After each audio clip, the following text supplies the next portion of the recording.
Right, one more. You're going to give me the money that you're going to give me.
Oh, sorry, Holmes. No.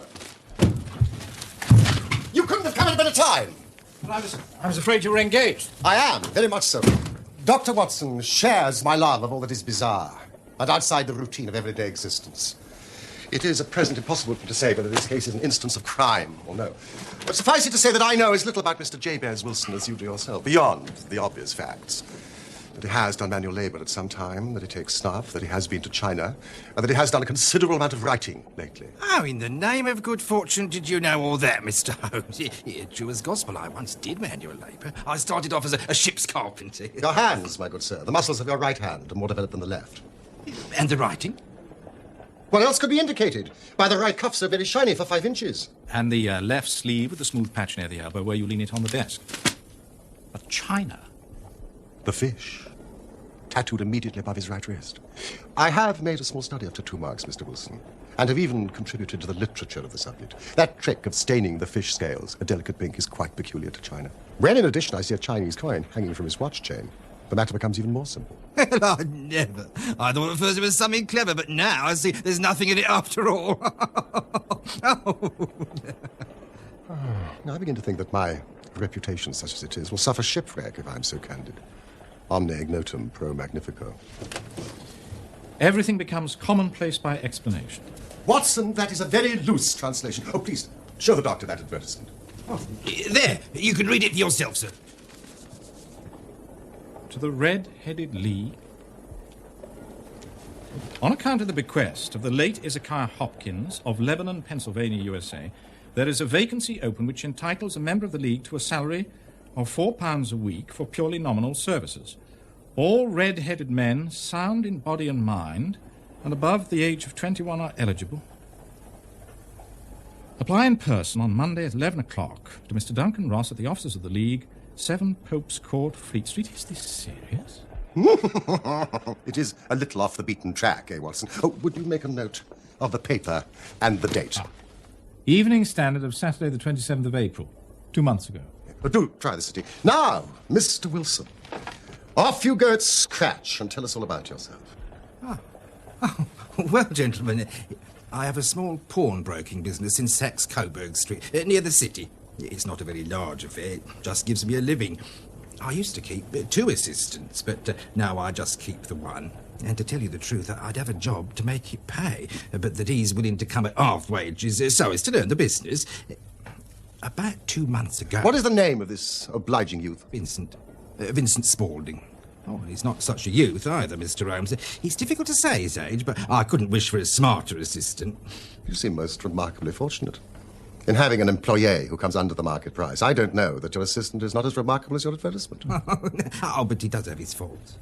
And never was there such a fellow for photography, always snapping away with his camera when he should be improving his mind, and then diving down into the cellar to develop the wretched thing. Still, on the whole, he's a good worker and no vice in him. It was he who first showed me the advertisement.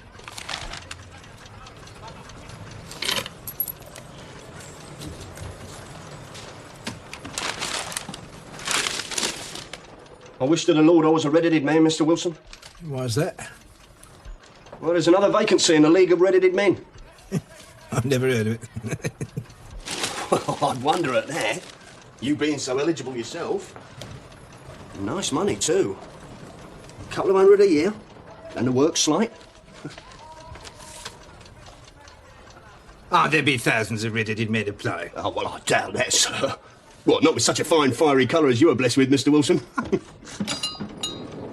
But then I suppose it's only worth your while to put yourself out of the way for the sake of a few £100. Yes, sir. Well, I'm very much of a stay-at-home sort of person. Sometimes weeks on end without putting my foot over the doormat. But this, it looked interesting. I was intrigued. And young Vincent said he'd come with me, so on Monday morning we shut up the shop and off we went. Now, Vincent, let's go back. I can't abide the crowd. Courage, Mr. Wilson. We're so near. There's so much at stake. Now, you pull your collar up. Jimmy. You come along with me. Job all about this. What's the time, mate? It wasn't it? 2 minutes.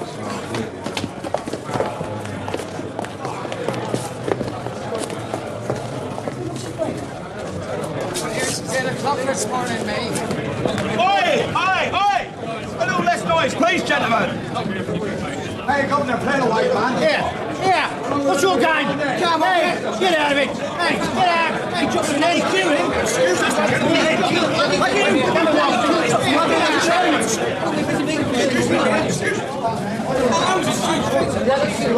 Right, off you go. You're next. Get in. Wait, where are you going? Straight this way out. Come on.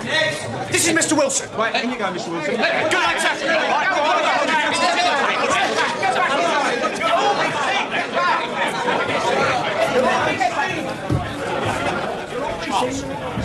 Admirably suited. Every requirement. Very fine. Congratulations, Mr. Wilson. It would be injustice to hesitate. You will, I'm sure, excuse me if I take an obvious precaution. Tears in your eyes. I perceive all this as it should be. We have to be careful. Twice deceived by wigs, once by paint. I could tell you tales of cobbler's wax that would disgust you with human nature. My name is Duncan Ross. I am myself a pensioner upon the fund left by a noble benefactor. I see you're about to question me about Mr. Ezekiah Hopkins. He was himself red-headed. In his youth he left London for America, where he made many millions of dollars. On his death, it was found, he had instructed the trustees in his will to make life a little easier for the red-headed men in the time of his birth. Wonderful colouring. Now, what's your full name, Mr. Wilson? Jabez Wilson. J.B.'s Wilson. And are you a married man, Mr. Wilson? Do you have a family? No, I'm a widower. No, I never had any family. Oh, dear. Sad to hear you say that. The fund, of course, was for the propagation and spread of red-headed men, as well as for their maintenance. In another case, the objection might be fatal. However, I think we've got to stretch a point in favour of a man with such a head of hair as yours.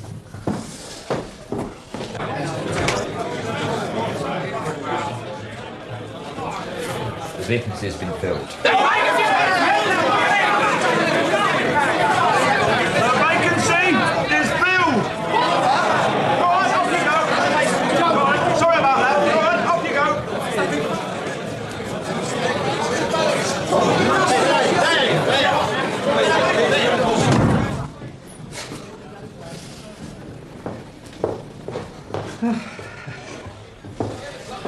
Now, when would you be free to start upon your new duties?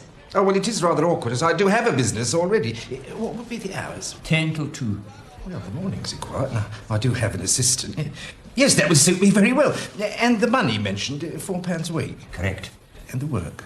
Purely nominal. Yes, well, what do you call purely nominal? Well, you have to stay in the office, or at least in the building the whole time. If you leave, you forfeit your whole position forever. The will is quite clear on that point. Oh, I shouldn't dream of leaving. No excuse will avail, neither sickness, business, nor anything else. Here you will remain, or else lose your ability. Oh, no, I am quite clear on that point, but what exactly is the work? It is to copy out the Encyclopedia Britannica. There is the first volume. You will supply the ink, paper, and pen. We will supply this desk and chair. Now, would you be free to start next Monday morning? Oh, yes, certainly.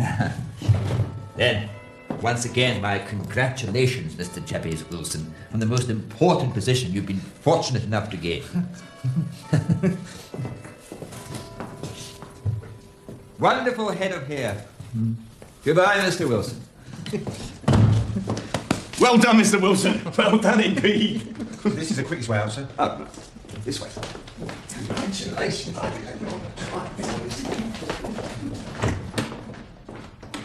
When I got home, the whole thing seemed, on reflection, to be quite ridiculous. Quite. Who would make such an extraordinary will? Not a very generous millionaire to make you buy your own pen, ink, and paper. Well, exactly, Mr. Holmes. I soon persuaded myself it was some great hoax or fraud. Then when Monday morning came along, it did seem stupid to turn down a good job, so, off I went and bought a penny bottle of ink and a pen and 7 sheets of foolscap paper, and, I set off for Pope's Court.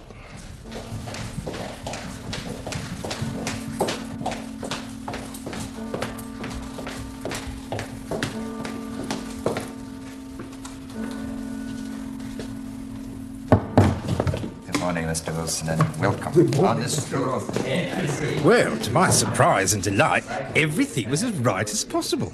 The table was set out ready for me, and Mr. Duncan Ross was there to see I got fairly to work. My employment had truly begun. The schedule never varied. My work started at 10 o'clock and ended at 2 o'clock, with a small break for my lunch at 12:30. Every Saturday at 2 o'clock, Mr. Ross would come in and give me my money, I see. compliment me upon the amount that I'd written, and then we'd both leave. Mr. Ross locking the door after me. Artichokes I found were simply fascinating, you know. They have a kind of bloom on them. But Hannibal I also thought was A, but he was H after all. I thought that was very interesting. Good morning.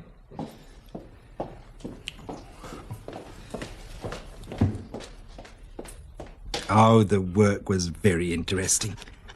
Abacus, abbey, architecture, Acts of the Apostles, adulteration, anatomy, apes,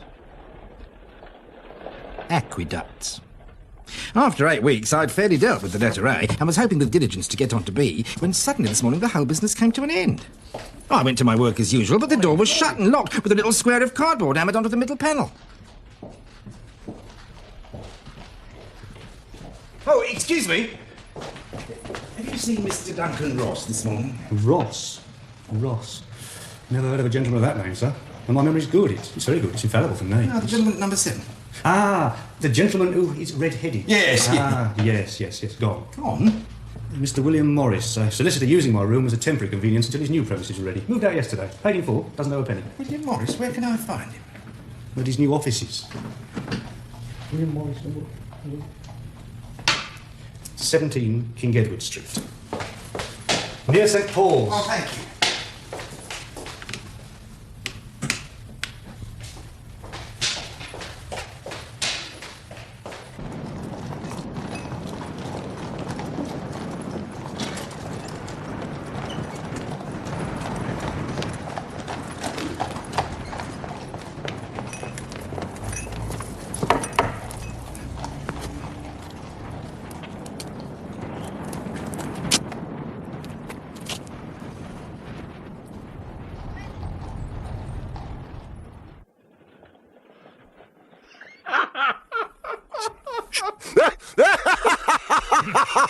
I don't see there's anything very funny about it.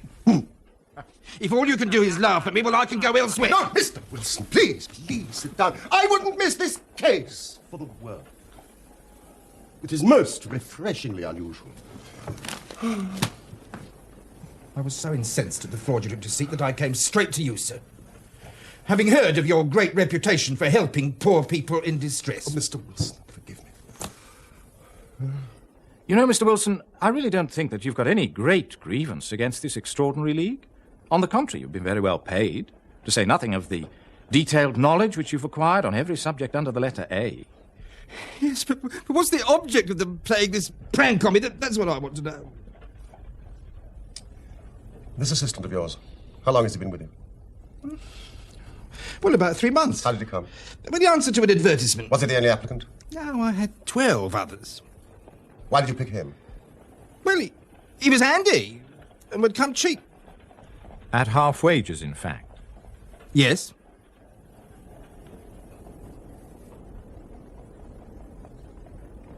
What's he like? This Vincent Spaulding? Oh, well, he's tall, slightly built. He's very quick in his ways. He's got no hair on his face. He's got a white splash of acid on his forehead. Have you ever observed whether his ears have been pierced for earrings? Yes. Yeah, he told me a gypsy had done it for him when he was a lad. He is still with you? Yes. Yeah, I would have just left him. Mr. Wilson. You will be at your shop if I should need you. Yeah, well, I had thought of shutting up shop at dinner time today because Vincent had suggested I spend the rest of the weekend with my sister in Barking. This whole business has upset my nerves very much. Well, you enjoy a restful weekend in Bath. Today's Saturday. By Monday, we should have a conclusion for you. In the matter of your fee. Don't worry about that. I believe it will be paid for by another. Good day to you, Mr. Wilson.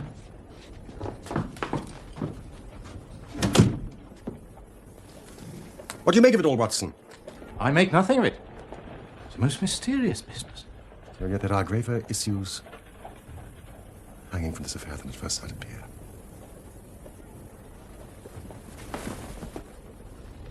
What are you going to do? To smoke. It is quite a three-pipe problem, and I beg that you won't speak to me for 50 minutes.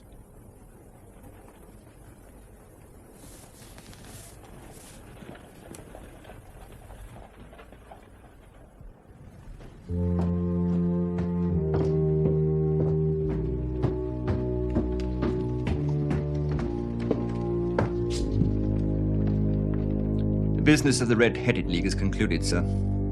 Satisfactorily, I trust? Most satisfactorily, Professor. I'm pleased to report. Good.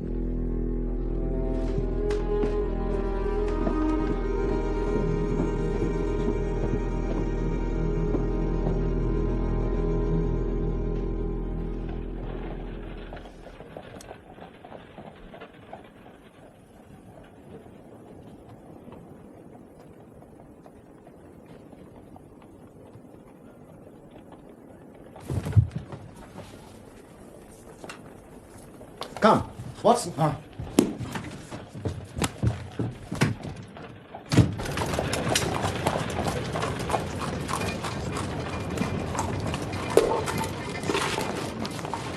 Excuse me.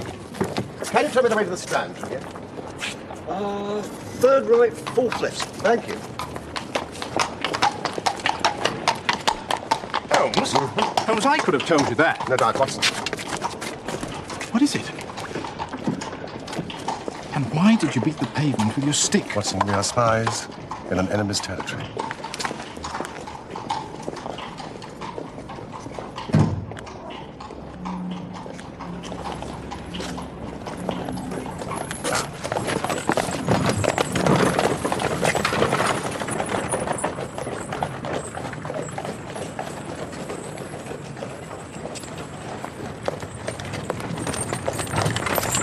Hobby of mine to have an exact knowledge of London now. There is Mortimer's, the tobacconist.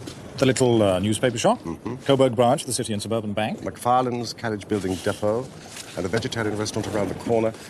Watson, commit to memory. It is just possible that we're being observed.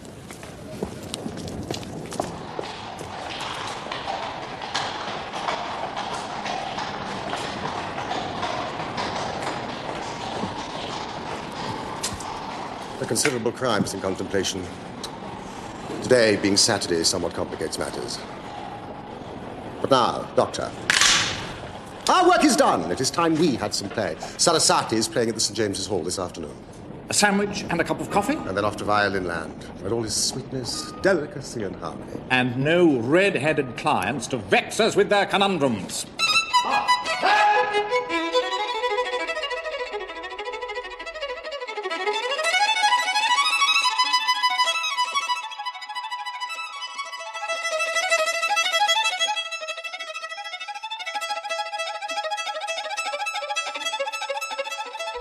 All the afternoon, he sat in the stalls, wrapped in the most perfect happiness, while his gently smiling face and his languid, dreamy eyes were as unlike those of Holmes the sleuth-hound as it was possible to conceive. When I saw him, so enwrapped in the music, I felt that an evil time might be coming upon those whom he had set himself to hunt down.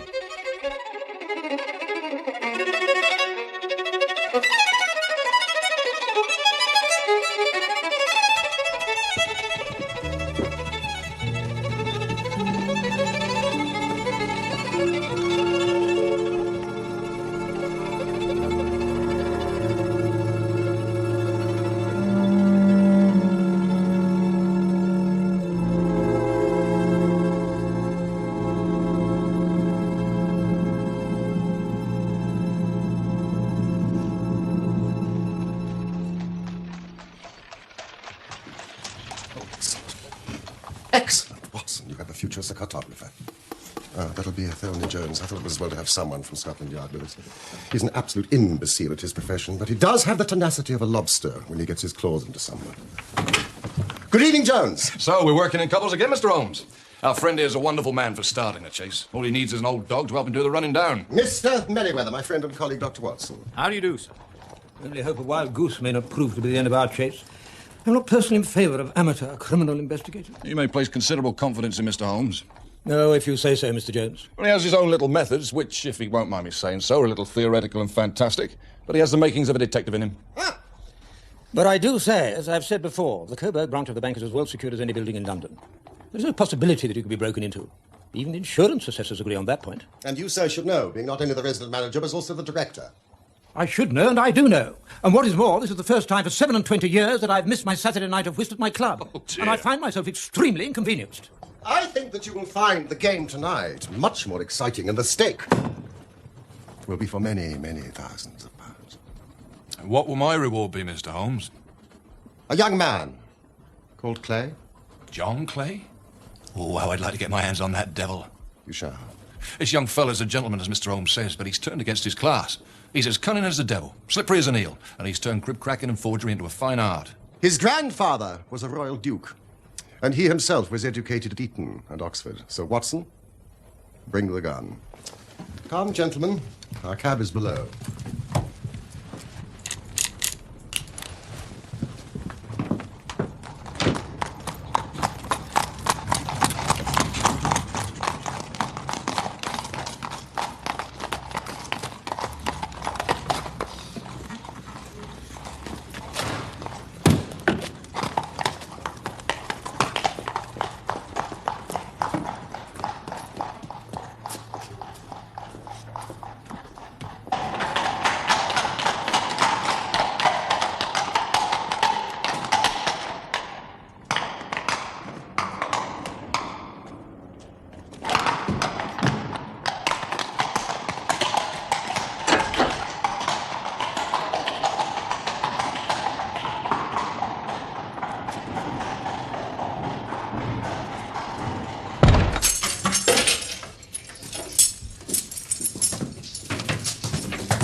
There are only 2 keys to the vault.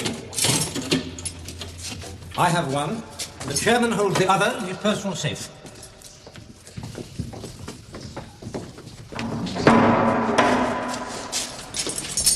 Well, you are certainly not vulnerable from above. Nor from below. May I ask you to be a little more quiet?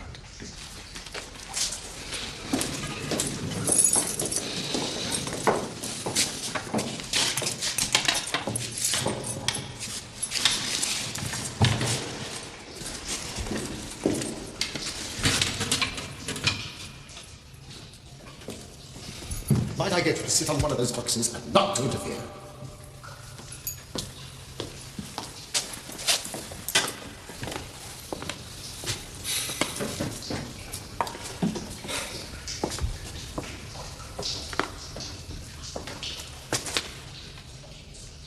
There is no way in which a thief could break into this bank.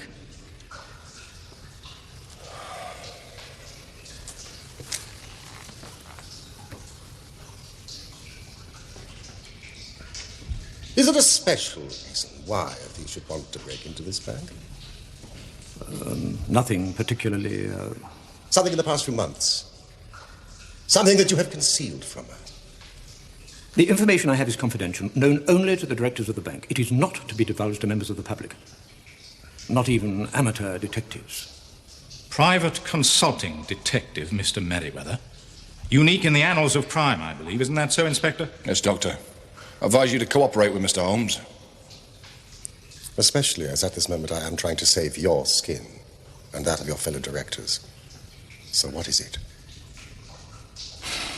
Our French gold. We had occasion some months ago to strengthen our resources and borrowed for that purpose 60,000 napoleons from the Bank of France. Therefore, our reserve of bullion is much larger than is usual in such a branch of the bank. Where is this gold?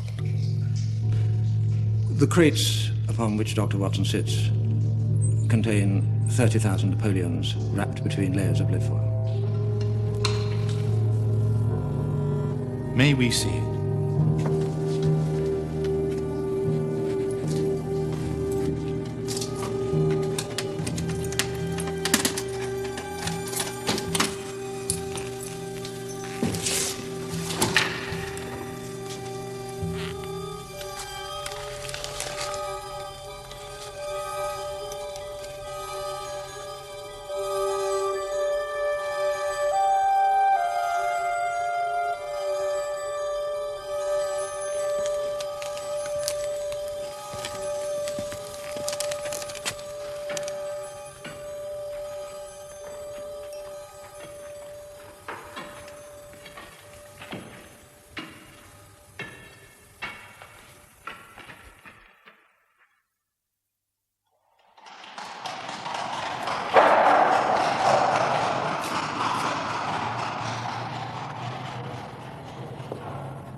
This is much bolder and larger in conception than I had first thought.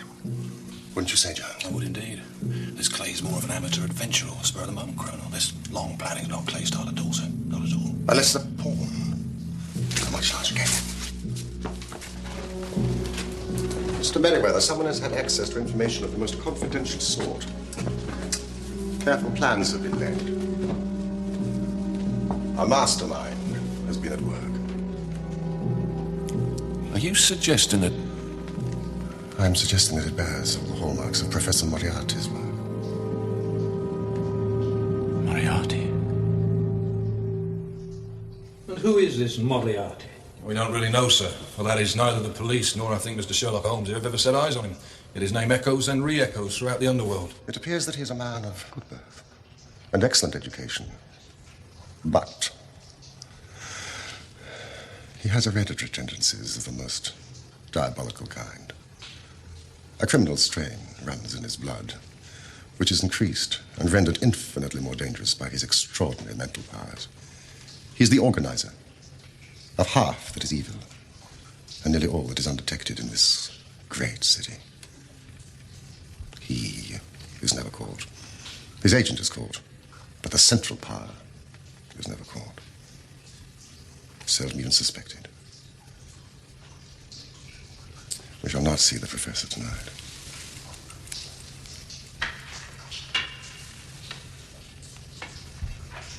The only way for tonight's enemy to escape is through the pawnbrokers. There's already an inspector and a constable at the doors.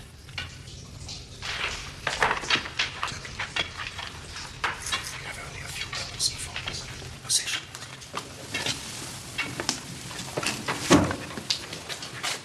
Would you be so kind as to put out this lamp? And sit in the dark? I'm afraid so. We cannot risk the presence of light.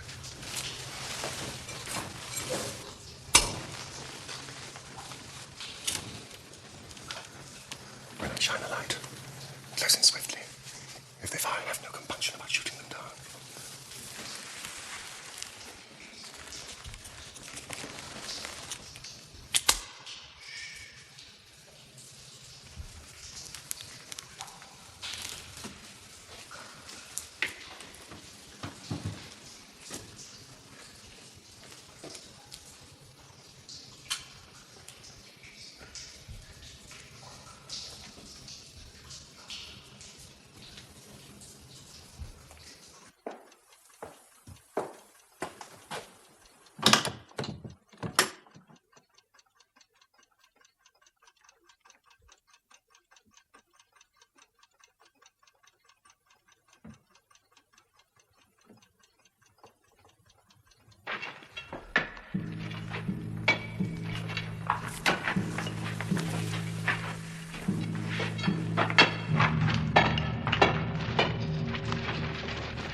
Jump!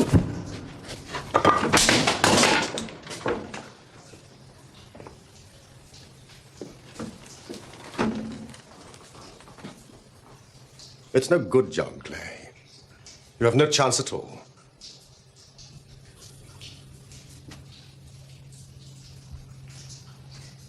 So I see. Though I fancy my pal is all right.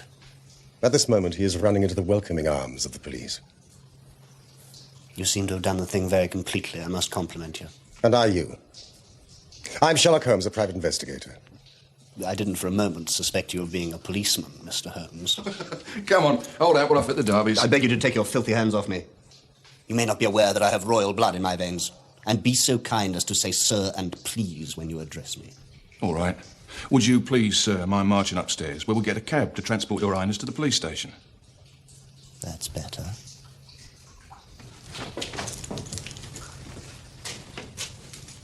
Gentlemen. Oh, one question, Mr. Clay. Am I right in thinking that Professor Moriarty was somewhere behind the idea of the Red-Headed League? I suggest you keep that name off your lips, Mr. Holmes, if you value your future well-being. Really, gentlemen, I don't know what to say. Please forgive me, Mr. Holmes, for ever doubting your outstanding or brilliant qualities. There is no doubt you have detected and defeated in the most complete manner one of the boldest attempts at bank robbery that has ever come within my experience. Mr. Merriweather, I have been at some small expense over this matter, which I shall expect the bank to refund. Of course. Of course.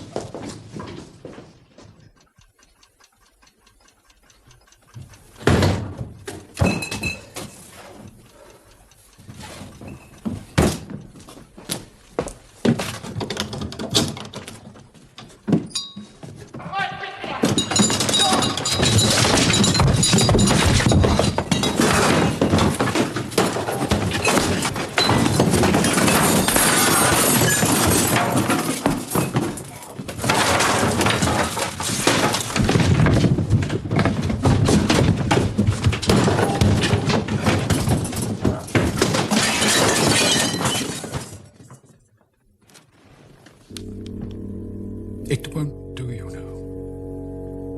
It won't do. No, Professor. I'm sorry we failed you. Sherlock Holmes. Holmes is a mere amateur in the field of detection. Still, he seems a clever man. Or a lucky one. And he has a positive talent for getting in my way. Should he be removed? It may be necessary. It would be disappointing. I find him interesting. I believe this is the third time he has incommoded me.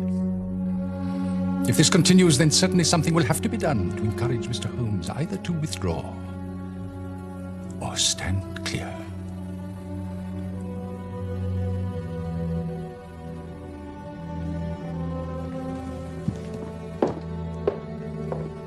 Thank you.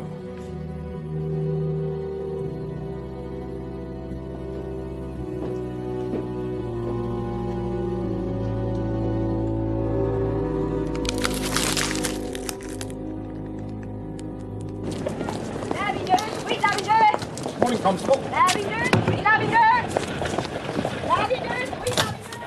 Beg your pardon, Dr. Watson. This has all been too much for me. My clients respect me as a man of confidence, but where's the confidence left here? I'm utterly ruined. Oh, cheer up, Mr. Wilson. You'll feel better when you've cleared up the mess. Yeah, well, that's all very well. And Mr. Holmes asked me to give you this. 50 sovereigns, with the compliments of the City and Suburban Bank. Well, that's fair enough. Oh, Dr. Watson, this is more than acceptable.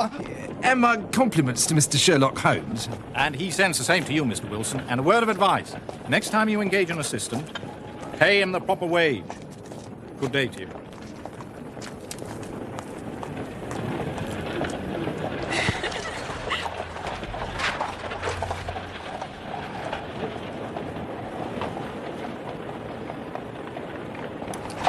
Oh. Holmes, I trust I am not more dense than my neighbours, and yet here I have seen what you have seen, heard what you have heard, and yet you have seen clearly not only what had happened, but what was about to happen, while to me the whole business was still confused and grotesque. Mr. Watson, recollect. When I heard that the assistant had come for half wages, it was obvious that he had some motive for securing the situation. Yes, but how did you know what his motive was? Had there been a woman in the house, I would have suspected immediately some vulgar intrigue. But when I heard from Mr. Wilson about the acid stain and the pierced ears, I knew that Vincent Spaulding and John Clay were the same person. But why was Clay there? The photography gave you the clue. Exactly. The cellar. He was working on something in the cellar. Something which took many hours a day. For 2 months on end, he was tunneling. But where to? When I tapped my stick on the pavement in the street that day, I was ascertaining whether the tunnel stretched in front or behind the building. It was in front, towards the bank. Could you tell me the way to the Strand from here? I recognized Clay immediately and delayed him to have time to examine his knees. They spoke clearly of many hours of tunneling, no doubt linking up with the maze of sewers beneath Saxe-Coburg Square. When they closed the red-headed League offices, it was a sign they no longer cared about Jabez Wilson's presence. In other words, the tunnel was complete. And that they would make the attempt on the Saturday was just a guess. Wilson, you disappoint me. I never guess. Saturday is an excellent night for stealing bullion. It gives you a full day to escape. Thank you, gentlemen. Thank you. Oh, you've reasoned it out beautifully, Holmes. It's so long a chain, and yet every link rings true. It saved me from ennui. You know, sometimes I think that my whole life is spent in one long effort to escape from the commonplaces of existence. No. You are a benefactor of the race, Holmes. Well, maybe it is of some little use after all. L'homme c'est rien.